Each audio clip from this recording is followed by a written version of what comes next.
to win a championship, first thing we got to do is eliminate our egos.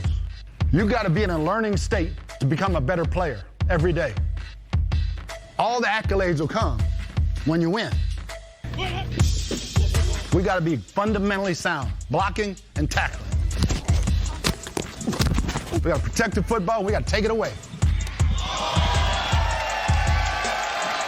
We got to run the ball, and we got to stop the run. Smart, fast, physical, especially in the fourth quarter. That's when you kick their ass. Defend every blade of grass, because you never know what's going to happen. Complacency kills. I don't need to get any better. I'm good. I got my spot on the roster. I'm good. That will kill your ass. That'll kill us. It's being accountable to each other. That's a team. Now, what's our goal? To put a ring on our finger. Welcome to the Buccaneers Observer Podcast. This is Ralph Phillips. I'm Molly Bay. Today's August 18th, 2019. 21 days to kick off. But we had football Friday night. Good football. That was a good game to watch. Enjoyed it. We also have our 100th episode anniversary. That's right. Today's 100th episode. What'd you get me? What did you got? Nothing. I got you on podcast. Thanks. But before we get to anything, let's do some follow-up and fact checks. Follow up. The Buccaneers Super Bowl was Super Bowl XXXVII. Super Bowl 37. How I didn't know that. Crazy. The current Super Bowl is 54. So we're 13 years from that? It's been That was 13 years ago? It happened. So, could be 100 years ago. I'd still be proud of that. It's true. Follow up. Mazzi Wilkins. My boy. Not Mazzi Wilkerson, as I said a couple times. He was undrafted. He was actually doing landscape work by the hour, getting paid by the day when the Bucs called. There's also footage of him taking out quarterback Mackenzie Milton in college. Bad leg injury. And you sent me that video. Don't watch the video. It's gross. Yeah, Mazzi got like death threats and stuff. What? It wasn't a dirty hit or anything. No. He tackles real low, man. I mean, he's an ankle grabber, but he gets you. Ooh, that knee was like dislocated. Got a YouTube video out reviewing the game. Go check it out. Got a couple of clips of Mazzi getting those shoestring tackles. He was in just about every special teams tackle. That'll definitely get him a job. And the way he played in the week 1 game was really good. He got that, almost had that interception, and then forced that fumble. Follow up. The Texans' general manager position is vacant after the firing of Brian Gainey. Gainey. He's gone. So it looks like O'Brien is general manager currently, because there is no general manager, but apparently they're looking. Oh. It's been a while, though. So it's been since like February or something. That's a long time. You couldn't find anybody? They don't know what they're doing. I guess not. Who hires the GM? Horrible organization. The owners, I would imagine. Fact check. The Bucs have had 4 kickoff returns for touchdowns. None since 2010. And their first one was in 2007. So in a 4-year span, we had all 4 of our kickoff returns. Michael Spurlock had the first one in 2007 and the last one in 2010. So he's got half of our kickoff returns. Oh, that's a cool stat, though. Clifton Smith got one in 2008, and Sammy Strouder got one in 2009. Remember the tight end? Sammy Strouder? Wasn't he a tight end? Can't remember. I don't remember. Fact check. There were only 5 kickoff touchdowns in 2018. All of last year, there's only 5. Wow.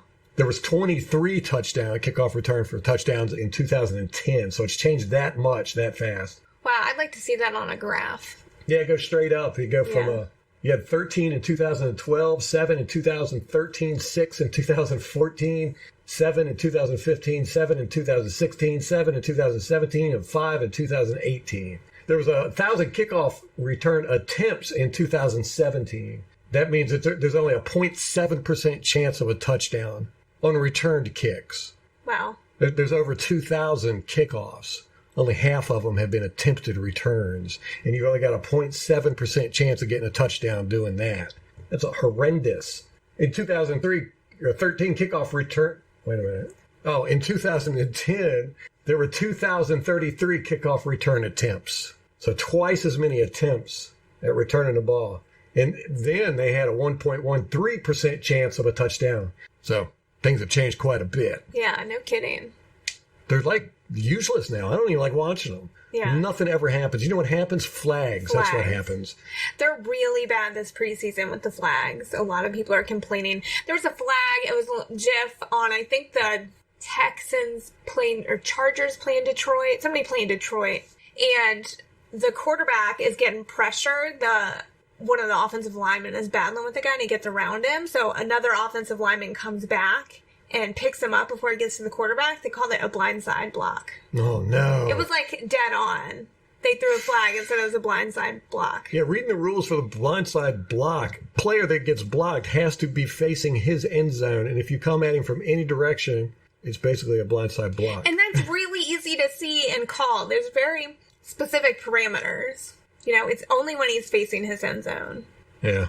Right? Like, there's measurables there. It wasn't all of that. Like a catch. Yeah. Yeah, if it's a rule that's got solid lines, the rule might suck, but at least you understand when they call the penalty, you can look at it and go, hey, that's this and that. But this was not that at all. Yeah. It was bad. Well, we had number 61 got called for holding, and Zach Bailey, one of our rookies, he got called for holding on a Dare Okunabwe screen pass that went for like 40 yards. Oh, I remember that. Yeah, he got called back, and it was horrible. I mean, he didn't even come close to holding anybody. He actually laid a pretty good block, but whatever. And the hands to the face on the quarterback, those were bad. Hate those things. It's like with that one with Vita Vea last year against Dallas. They actually had to slow down No, it happened the so replay fast. so fast because he barely grazed. It was incidental contact. Yeah. And he didn't hook the face mask or anything, and he just touched it. No. I mean, you can do it briefly. It's got to be real quick, and that's what it was with that Vita Vea when it was so quick they couldn't really see it. Yeah. They had to slow it down to like 10%. So Friday night, awesome game. It wasn't really awesome so much for the score, the outcome, although that helped. And it definitely helped the way we got that outcome. That was a great little 3 minutes there at the end. Yeah. But it showcased a lot. Now, we got to remember, this is Miami. They suck. So we know we can beat bad teams. And honestly, we were more dominant in that game than the score led on. Why weren't we getting points on the board? What was it? People dropping the ball, Yeah. turnover, stuff like that. Yeah, I think Ryan Griffin got sacked, and he had a couple boneheaded decisions that led to a loss of possession. Yeah, I don't know. I don't remember. Well, that. it was just that we had to punt the ball. I think It was you're like a thinking. drive killing. I think you're thinking Blaine Gabbert. No, No, it was Ryan. I think so. Don't remember that. But we had a lot of people step up, and one of the exciting things about it was we got to see a little bit of what our defense is going to be like. Not just the guys, but some of the formations and what they're going to run. That was fun. It was Watching fun. them. Those linebackers looked so good. Linebackers were the stars of the game. All of them looked great. Whew, that was good stuff, man. David Kenney looked awesome again. Kevin Minter was blowing it up. Devontae Vaughn was blowing it up. Yeah, Minter had that possession where he got there right when the handoff Yeah, was made. yeah. Shaquille O'Neal Barrett played well. I didn't know this. He was named after Shaquille O'Neal. That's his full name, Shaquille O'Neal, and he was named after the basketball player of said name. I dare somebody to go call him, what was it, Shazam? Not Shazam. That movie that Shaquille O'Neal was in. I don't know. Kazam. Go up to him and say, Kazam. See how he responds. But he played really well. Yeah, he had those two plays right back to back. He's got that thing. He's going to have a big play every game. He's just one of those guys. That one sack was beautiful where he went behind his guy that was engaged with that Yeah. left tackle. Yeah, he just popped up out of nowhere. Surprise! Yeah. David Kenney. I've got to see him play with the second stringers. I would love to see him play with the first, to see how he can do against first string guys. But I mean, he is eating those guys alive out there. So what's his specialty? Oh, pass rushing completely. I don't know if I've seen him tackle a runner yet, and he cannot do coverage. He cost us 8 points. Ooh. Yeah, and he said it. He said coverage it's totally foreign to him. He doesn't know. It's very, very difficult for him. He said it like slows him down having to think about the stuff. But he went out in coverage. He was supposed to cover the flat, didn't. Got distracted by a guy running by him. Said, hey, I'm going to cover this guy. Totally should not have. That allowed them to score a touchdown. And then they ran almost the exact same play for the 2-point conversion, and he did the exact same thing. No. I was like, what? How does this happen? One, why would they put him in coverage 2 plays in a row and he sucked the first one? Right. I would say, BA talks about he plays the player's strengths. Don't ever put him out in coverage. Or Vita Vea. They had Nacho out in coverage for one. Ren Dax was talking about them doing that in practice. They had seen that play. That's why we can't bring cameras to practice now. I guess. Did Nacho do okay? Yeah, he played well. He's a little more athletic, right, than Vita. He had one, I don't know, man. No, he's more street than Vita. Gotcha. Okay. But he had one play, and this is when it's like, man, how do you even grade this? Where he blew up his offensive lineman, got in the backfield when the runner was coming, and could have had him for a tackle for a loss and then missed the tackle. Oh, man. And you're like, gosh, how do you grade that? Because that was really good. He busted back there, got right there, and then missed the tackle. Damn. He got hit by 53 that was coming around at the same time, but he should have had that tackle. They both should have had that tackle. So, yeah. But, he played good. But David Kenney, I want to see him. His pass rushing is just really good. On the video I did, you could see this one play where he goes through 3 guys. And, he like leaves bodies behind him. I'm serious. It's like I don't even know what you would call it. A tank with weed whackers on it or something. I'd like to see that. A tank with weed whackers on it? That'd be some Russian car. Russians would have that in their front yard. It's like that car in the new National Lampoon Vacation. Vacation. Yeah, great. With Ed Helms. Helms. What was and Christine Applegate. The Pacer? Was it a Pacer? I think it was the Rabbit. It had a rabbit as a logo. No, it was called the Prancer. Yeah. It had rear view mirrors on the front and the back. It had the mirrors faced the opposite way in the back. They had a cup holder on the outside. The seats would turn around with the button, like mechanically. The buttons had all kinds of just crazy symbols on it. They're like, "There's an ice cream cone. Let's do that." And they'd press it, like the roof would fall off or something. But they had one. It was a swastika, and he was like, "Don't press that." And anyhow, it gets pressed. And his seat turns around after they're driving. He's the driver. They're all screaming. It's going real slow, too. It wasn't a swastika. It was the rabbit. He pressed the rabbit button and the car seat turned around. What did he call it? It was the Albanian Rolls Royce or something. Albanian Honda? Albanian Honda. Yeah. Good movie. But it was nice to see the secondary get more involved. We had some interceptions. Jamal Dean looks like the real deal. Yeah, I was really impressed with him. They said he had an interception in the first half that he dropped. Mm-hmm. And the reason was because of his gloves. So they made him change his gloves, and he got it in the second half. Yeah, BA was on him about the cleats, too. Somebody else, he said, had the wrong cleats on. Dare, when he made that one of his long screen passes, he slipped at the end. It would have been a touchdown. He had 3 blockers. He was hauling ass. And then just whoop. So I wonder if BA's getting on the equipment guys. Needs to. Been saying that for years. Yeah. The equipment guys do not know how to put the right cleats on these guys. That Atlanta game we played last year at Bucs it was dangerous. I think I counted 23 slips. It was dangerous out there. That's crazy. Yeah, Friday night's game was pretty bad too. Was it just because of it being so wet? Yeah, that's like mud with grass on top of it. Yeah. I wonder if they can increase the drainage. I'm sure there's all kinds of stuff they can do, but are they going to do it? Do they even recognize it as a problem? I don't know. Do not know. Saw a lot of stuff, though. We've been doing the 3 tight end sets. I said that week 1. We did it more week 2, Friday night. Who were the 3 tight ends? They switched them all out. Okay. 88, 87, 82 seem to be Auclair, Hudson, and Jordan Leggett. They seem to get the most, but they're doing a lot of different stuff out of that. They're using them as blockers. Sometimes they got a lot of pass plays too, and they're using tight ends as a fullback. They'll line them up in the fullback position because Bruce Arians does not agree with having fullbacks, so he just uses these tight ends. Why not? We've got plenty of them. They're all big. How's Hudson's blocking? It's been fine. Or somebody said it sucked, but I think BA did. Said he needs to work on his blocking. Yeah, I haven't noticed it being bad. Because that gives them the edge to stay on the team, especially if they can do special teams. If Hudson doesn't stay on the team, he's going to get snatched quick. Yeah, I think so too. We're not going to be able to put him on the practice squad. And they talked about maybe keeping 4 tight ends, so sometimes they do. Yeah, we probably will, as many tight end formations as we're running. Like I said, I mean, I've counted over 5 triple tight end formations. Gosh, can you imagine having OJ and Brait on the field at the same time right beside each other? We're going to see that a lot. Yeah. Man, we did blitz a lot, too. We were coming in from everywhere. Everywhere.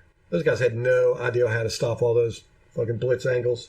And they would come in late sometimes, too. Mm-hmm. Like, they wait for the play to develop. Make you think they're doing something and then turn around and blitz you. Yeah. I really enjoyed watching that. It was good. Yeah, I feel like 5 or 6 players probably had notable plays like that. Yes, at least. So far, I've been impressed with David Kenney, Mazzi Wilkins, Hudson, Ryan Griffin. I've changed my mind on him. Have you? Yes.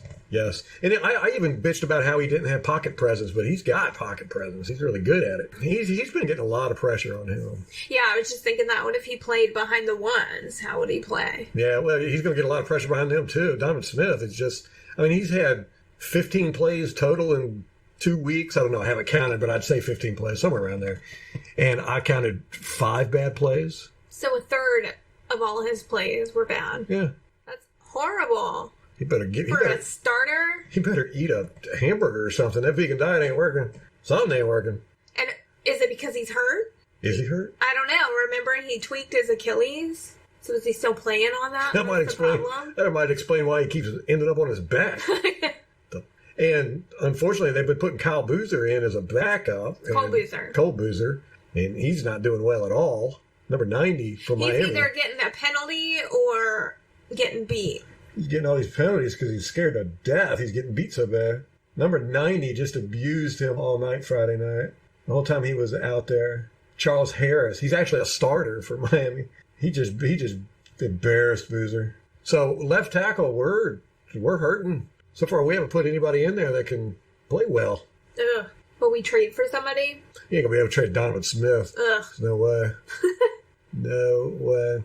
Yeah, maybe Washington is Trent Williams. Right. But then we're looking at the possible injury-prone left tackle that has got maybe some years left in him. We don't know. Donald Penn to a 1-year deal. No, wouldn't bring him back. No. Don't believe in it. Don't need no disgruntled employees on our team. Yeah. But Minter did well. Bond did well. Devontae Bond played well in the first game, too. And I want to say Minter did as well, but not as good as they did last night. Yeah, the linebackers, they were just going off. It was beautiful. They were everywhere, too. They were batting down passes, pass deflections, tackling well, blitzing. We're stacked there. And they're not even our best players. We got Levante David and Devin White sitting on the bench. They might smell blood in the water with Levante David. Yeah. There might be a job opening there. Somebody might take his job. Yeah. Andre Ellington, though, number 32, he is not going to make the team. Oh, no. No. Well, now they have Dare working out as number 3, and actually Rojo went out of practice today, and Dare is filling in for him, so he's playing with the ones. Well, there you go. Yeah, Andre Ellington is not going to make this team unless he just does everything right week 3. If he even gets a chance to play, he might end up playing in third and fourth quarter. If he plays, he's just messing up bad. Do you think it's from being out of football a year? Don't know. Could be. He does not know how to pass block. Seems like he would have done that in Arizona when he was with BA. Did he make that team? He made the team, right? Yeah, after 2 running backs in front of him got hurt. Yeah. But he has whiffed on quite a few blocks that have allowed the quarterback to get sacked or flushed out of the pocket. And he had that fumble Friday. Yeah. That flipped the game there for a while. That's when they got a good lead on us. Yeah. so funny. It was what, like the third quarter, it was 3-3 or something like that. I was like, how in the world are we still tied with the Dolphins at 3-3? I know. But not what we're used to. Last week we put up 28 points. So go into the third quarter 3-3. Yeah. But it was a good game though, man. Yeah. I enjoyed it. Especially at the end. Usually watching the scrubs, it's just so bad. Yeah, they didn't. Like sloppy football, but people weren't competing. Yes, it did not look sloppy. But then again, like we said, it's Miami. Not a good team. Well, we can beat bad teams with our third string, so. There you go. That's a cause for optimism. That's like our floor, right? We can beat bad teams. Is that our motto? We can beat bad teams. Well, there's a significant number of bad teams in the NFL. Yes, it's true. At least half, right? Right. If you can beat half the teams and then get lucky Yeah, on a couple more. You're 8-8, baby. Unfortunately, we don't have any bad teams in our division. So that's 6 hard games a year right there. You could still go 10-6, theoretically. If you lost If half your games, you win, and then you get lucky a couple more times.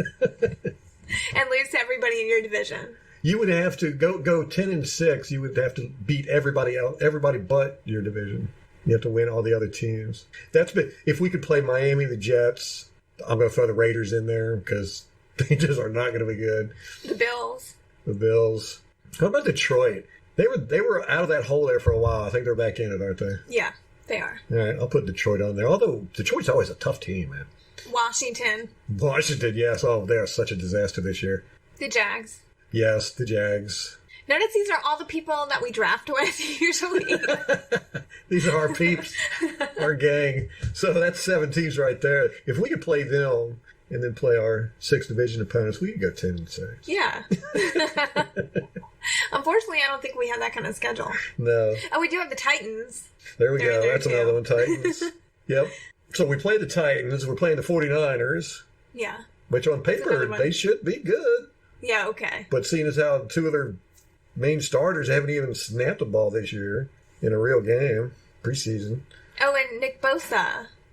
He's out Yeah. till week 1, maybe. They've had some pretty significant injuries where they're not playing in the preseason. Maybe Quan took that culture of injury with him. I don't know if it was him. I don't know. I wouldn't say it was him. I'd say it was somebody else. Which reminds me, I saw the Panthers preseason game. Both weeks, they've looked like crap. This last week, they played Gerald McCoy out there for a few snaps. He didn't do nothing. He was out, Get one angry sack. No, he didn't even come close. He was out there for quite a while, too. Quite a few series. But, yeah, so maybe we can add the Panthers to that lot. I wouldn't be mad if we did. No. What did you see in the running back core besides Andre? Did that Bruce Anderson play? He played a little bit, right? I don't know. He didn't do anything Not to stand remarkable, out. huh? Yeah. Yeah, the 2, Adare played well, and he had those 2 screen passes. One got called back on a penalty, and they picked up big yardage. To me, that's more of a sign of play calling them, but you need somebody that can do the job, too. yeah, he did it. And he had some good runs. He got us out of a hole in the end zone. We were right there on the 2 or 3 yard line, and it was one of those triple tight end formations, a jumbo package, the big 31, whatever you want to call it. I feel like I need a cigar when I say that. We're going to run a 31. Run it. And he ran behind the tight ends and picked up like 14, 15 yards. Got us out of the end zone. They blocked well. Ronald Jones just kind of, He's been out today with a knee injury, and I wonder if it was that where he slid initial on the kickoff. Yeah, on the kickoff. Where his knee hyperextended Hyperextended. backwards. Yeah, I thought he was going to just fall down. That was bad. Yeah. I would have. I would just rolled over and started crying for my He mom. looked like a ballerina. Like it was a ballerina stance. Yeah, he popped right up too, like he had practiced that. Zip. The receivers, did anybody stand out? Well, with all 22, you can't see what the receivers do. You can't see if they shake their coverage, if they run crisp routes, if they are fast. So no, I can't really say anything about the receivers. Same with secondary. You can't see what the safety's doing, can't see what the cornerbacks are doing. A couple plays you can. 31 Whitehead, he screwed up a play. Oh, he did? What did he do? It looks to me like he ran in zone when everybody else was in man, and he was confused at first, and he was kind of like yelling at everybody. I don't know what he was yelling at them, but I think it was basically he didn't know what was going on. And he ended up running back into coverage, and the guy he was supposed to cover ended up getting wide open. Oh, no. Across the middle of the field, yeah. But that was only because of the camera angle that you could see what happened. But he played pretty well, I thought. He didn't really do much. Didn't do much bad. That was only a bad play, but I think he had a couple good hits. probably. You should see our kicker try to tackle people. He does like a dive. When I say a dive, I'm not talking about like a baseball dive or a football dive. He does a swimming dive. Puts his hands together like he's praying. And he just sticks his Pushes body him through out. the air. Yeah. It's like really weird. I think he was just scared. I don't think he ever tackles. The But what- kickers don't practice that. So you think he was really praying? Probably. Okay. He did tackle the guy, though. Yeah. Kind of. I mean, he hit the guy and caused him to go off balance so somebody else could come tackle him. Yeah, exactly. The holder, maybe. How do to be a 1-2 punch there between the two of them. Who came in doing some other weird arm gesture. He was flapping his wings like a bird. No. So this week we're playing Cleveland. This is going to be at Cleveland. Is that correct? Nope, it's at Bucs. Oh, so we get 2 right in a row. Yeah, and then we finish off at Dallas. That's the only Thursday night game we have at 8 p.m. I bet that's going to be on Thursday Night Football. Yeah, because it's Dallas. Yeah, it's week 4. I mean, the starters aren't even going to dress, probably. Yeah. They're going to sit there and mock the guys on the field. How cool was it at the end of our game when Matt Gay is kicking and everybody on the sideline is watching it and they just go crazy when he makes it? Everybody stops to watch him kick. Yes, I can't stand it. And you see it a lot more in preseason. You'll see guys watching the games. But that's because there's so many rookies and young guys out there and all that. I hate seeing guys sitting on the bench during the game. You know, especially when the exciting stuff's happening. Get up there and act like you care about the game. Yeah. Sit on the bench and talk. I mean, I understand you got to do some strategizing and everything. You want to rest a little bit, but I think too often it becomes a thing where you get off field, you just go and sit on the bench. You don't really pay attention to what's going on. But yeah, they were all excited, jumping up and down. They were all lined up on the sidelines. It was cool. It was a cool thing to see. That bad guy seems pretty good. You see his little shimmy he's got before he kicks the ball? He just shakes his shoulders. Did we talk about this on the podcast, how kickers always have like a ritual? I know we were talking about it. Yeah. I'm sure we have talked about it on the podcast. That's part of his ritual. Yeah, he does that. It's just what I do when I go bowling. I do that little shimmy thing. I recognized it right away. I'm like, hey. I wonder if he bowls like that. Do you kick like that? That's exactly how I kick. Little shimmy, cocoa bop. I wish we had the camera on now. Yeah, I think he's primed to make the job. And who was it? The Bears just dropped their kicker, or the Jets did. They'll be in the market for a good kicker. Cairo's good. If we could trade him. Maybe. Yeah. That'd be good. That'd be cool shit. Yeah. What are we trading for, though? They're not going to give up much. No. But anything would be cool. Yeah. Get something better than just cutting him. Right. But maybe they know that we'll do that, so they'll just wait. How many people need kickers? It's a small market. Scarcity brings value. Maybe. Maybe we can trade him for like Tom Brady. Sounds reasonable. Yeah. It's a kicker year. They can maybe give us a draft pick, too. Oh, yeah. I'm sure BA could totally work Belichick over like that. Our coach is better than Belichick. Well, our man Jason Light, he just got a big extension. That's right. He's now online with BA with his contract. Yeah. They both expire in 5 years. It doesn't mean anything. I don't know why people that don't like are upset, because it literally means nothing. They could fire him tomorrow. They just have to pay him. Yeah, which they have no problem doing. Right, they've done it. They're probably still paying Shiano and Lovey and Dirk. Probably still paying him, I know. Yeah. I wonder if Dirk, what's the rule? I know if you get another head coaching position in the NFL, you forfeit your pay from the previous team. But what about assistant coaching? Probably the same thing. Or you get a portion of it, maybe? I know a lot of guys will go to college so they can collect their NFL money. They'll go to college till that runs out and then go back to the NFL. Huh. Yeah, Lovey's still coaching college after he left us. I can't believe he's still there. So we're probably still paying him. He's getting paid like $13 million to coach a college team. That only has to pay him like minimum wage. Really? They don't pay him a whole lot, I'm sure, but he's getting money from the NFL, from the Buccaneers, the Glazers.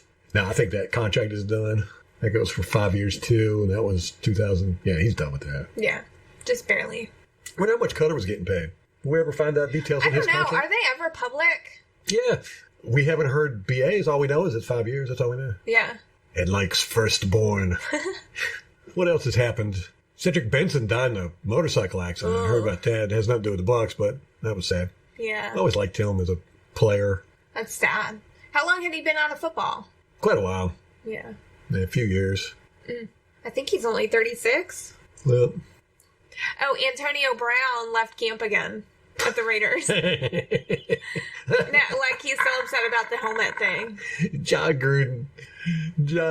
Mike Mayock came out and was like, we'd like to know what he's doing. When is Incognito going to snap? That's the one we're waiting for, because we've already gotten Gruden. We've already gotten Antonio Brown. HBO might leave after he goes off. They'll have to vacate the premises. He'll be taking hostages or something. Or Vontez Burfict. I want to see Vontez Burfict and Incognito fight each other. Everybody in the NFL would put what they're doing down to watch this, and nobody would intervene because you want one of these people to kill each other. Nobody likes either one of them. How much of a distraction is that in your locker room? Somebody like that, is unstable. I think that dude's crazy. Yeah, I'd be weary about being around incognito, just reading the news report about his wanting to chop his dad's head off. His corpse. Ugh. What was he going through? He was on something. Well, he could get back on it. That's what was scaring me. I know. Yeah, they're going to be a disaster this year. I'm glad you brought up Washington because I forgot about how bad they were going to be. All these other teams are just falling apart. I guess they have Colt McCoy as their quarterback. Oh, who knows? I don't know. But he broke his leg at the end of last season. Dan Snyder's going to get out there and play quarterback one day. Oh, my gosh. Jay Gruden said, we don't know if he's going to be here the first week, maybe not back till after a couple weeks. Here's what's going to happen.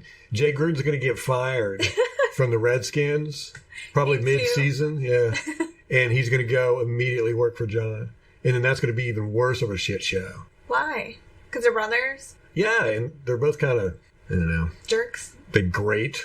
Yeah. And now that Jay's been a head coach for a while, you think he's going to work under John? Of course, John's going to constantly be like, I got a Super Bowl. I got a Super Bowl. And that's just going to irritate the hell out of Jay.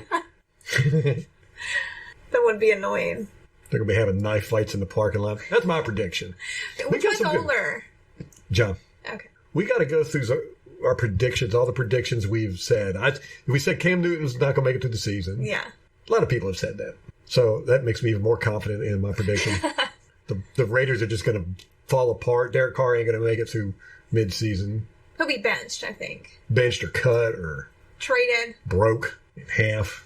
That Quan and Garoppolo not playing and Bosa not playing until week 1 against us is going to be a disaster for them. And we've got to win week 1 and week 2 against Quan and McCoy just to shut everybody up. And to make it, the younger guys and the guys that were there and saw McCoy and Quan and knew him and were friends with him. And, he got unceremoniously let go from the team. If we lose against them, it's going to make those guys go, oh, we should have cut him. And then they're going to lose faith in this coaching staff. So we need to win both those games. At least play well and shut those two down. We can't have them have good games against us. What else? What other predictions have we said? Oh, Vita. And Stu. Oh, yeah, Vita, definitely. I mean, he's got to show some health, though. He played well. I mean, he wasn't injured when he came back last year after week 4. Right. It took him a little while to get his footing, but... Yeah, it wasn't until week 11 before he started really dominating. But yeah, he's going to have a huge year this year. What else? Noah Spence, yeah. I'd really like to see Kenney against second stringers at least. And I think they're going to put him out there. I hope so. I think they will. Because he's just making plays, man. I mean... But you would know if he's in the play, it's going to be a pass rush. Because that's like all he can do. Yeah, he's going to pass rush, that's for sure. I want to see him run at him and see if he's a good tackler. Oh, that's a good idea. So then at least he could run stop too, maybe. So we're going to have the Browns game Friday. We'll have another podcast out Wednesday. We were going to do an instant cast after Friday's game against Miami, but we were way too tore up. You wouldn't have been able to understand a word we had said. Plus, Molly was tired. We stayed up late. We were behind on the game, too. We started like 10 We kept pausing it. Yeah. So we didn't actually get done watching it until like 11. Yeah, we messed up, switched to Twitter real quick for something, and got spoiled on the game like 20 minutes before it was over. We were like, oh, no. But then that's when the best stuff happened. Yeah, it was still a good game. Yeah. Even knowing the outcome. Because we scored a touchdown. We were like, oh, that's going to be it. And then they scored a touchdown and got the 2 points. Right, and I looked to you and I said, did we get trolled on Twitter? Because I don't think we're going to win this. And then we came back and won it. It was such an important thing to do because last year it was like we were always losing like that. And we were never able to stop them or come back. Yeah, I think not being able to stop people was the really big thing. Right. Because if they got the ball, we had to time it just right to where we scored when the clock ran out, basically. Yeah. We couldn't give them the ball back. They just come down and score. Yeah. Wasn't it nice to see some takeaways? Yes. Past 2 games we've had takeaways. Didn't have no takeaways last year, man. That was Bad. To the point where they had to be like, all right, we're focusing on this. This is all we're doing this week is trying to get takeaways. Wasn't it the cornerbacks didn't have a takeaway until like week 12 or something? Well, I think they had a big drought. Like they had some in the first couple games, and then they had like a 5-game drought. Yeah, we need to fact check that. I'll let you follow up on that one. All right, that's going to wrap it up for us. We'll have another podcast out Wednesday. Molly's going to give us a overview on the Cleveland Browns game coming up. That podcast will be out Friday before the game. Until next time. Go Bucs!